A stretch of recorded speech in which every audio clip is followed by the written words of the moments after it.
Well, here now to weigh in on everything from the Super Bowl to the, I don't know, the current political landscape. The guy knows everything. He knows everything about everything. Legendary NFL quarterback, my buddy, Brett Favre. My man, good to see you, friend.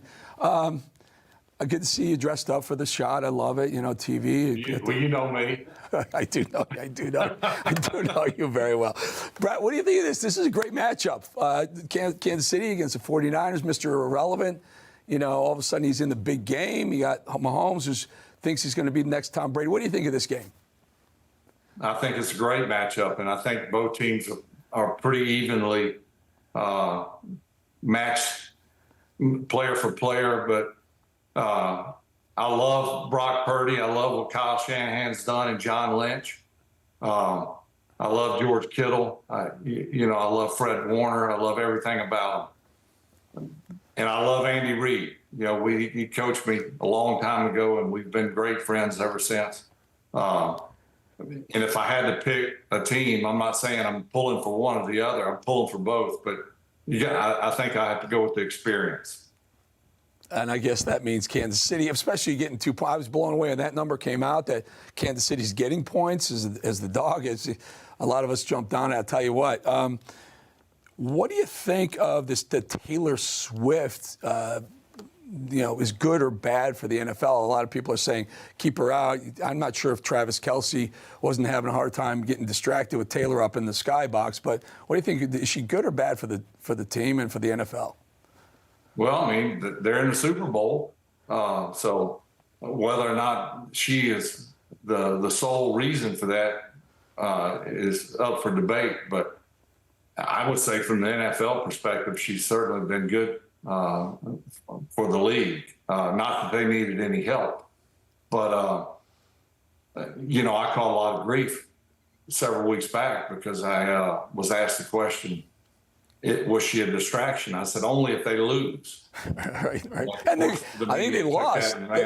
They lost 3 or 4 in a row, right, Jerry? Like 3 or 4 in a row. And he's dropping passes. He's looking up there, giving a little heart sign. I was like, get her, send her back to Tokyo. Anyway, that's just me. Hey, Biden is not going to use the halftime opportunity to talk to the American people. Trump did. All presidents usually do. Biden's not going to do. What do you think of that? I'm not surprised.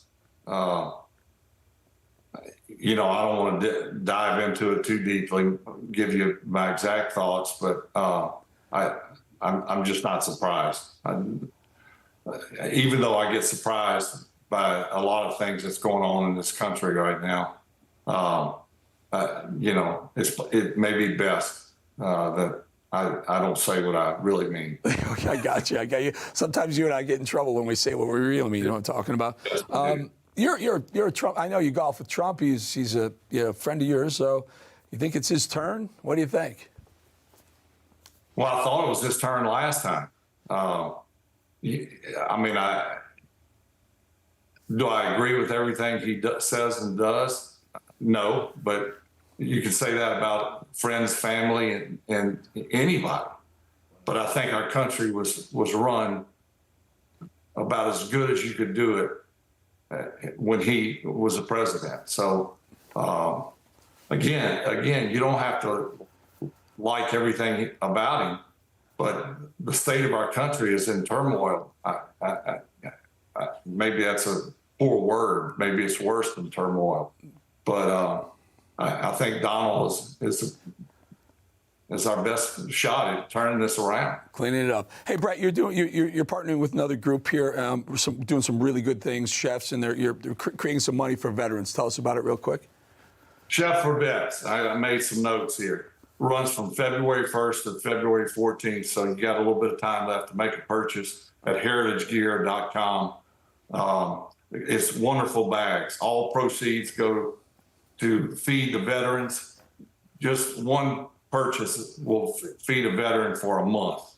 And, we love our veterans and we love our military and we love our law enforcement. But this is certainly a great cause. Some great people there. That's your buddy there pitching that. And those bags are phenomenal. You can pick the team you like. And there's an American flag bag that you guys sent me. It's fantastic. I love that bag. Yeah. Hey, Brett, before we go, tell us a little bit about the legal status of things going down there with you in Mississippi.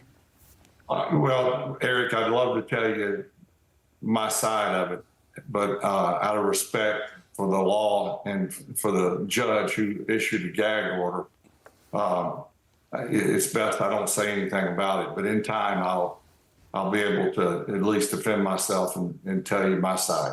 All right, we'll do that, and you and I will hang out and have another beer one of these days soon, Brett. But before we go, who do you think will be the Super Bowl MVP this year? I can do it that way, can't I? I'm gonna say there's four choices: Patrick Mahomes or Kelsey, or Brock Purdy or Christian McCaffrey. There you go. Those are the four favorites, by the way. Mahomes is the favorite to be the MVP, and I think, I guess, Mr. Irrelevant. This is the most important. Like the guys picked last in the draft, he's known as Mr. Irrelevant. And he's starting a quarterback in the Super Bowl. It's amazing. Great story. It's a great story. Great story, and you're a great story and a good friend as well. Thank you, Brett. Appreciate your time. Okay, Eric. Thanks for having me on.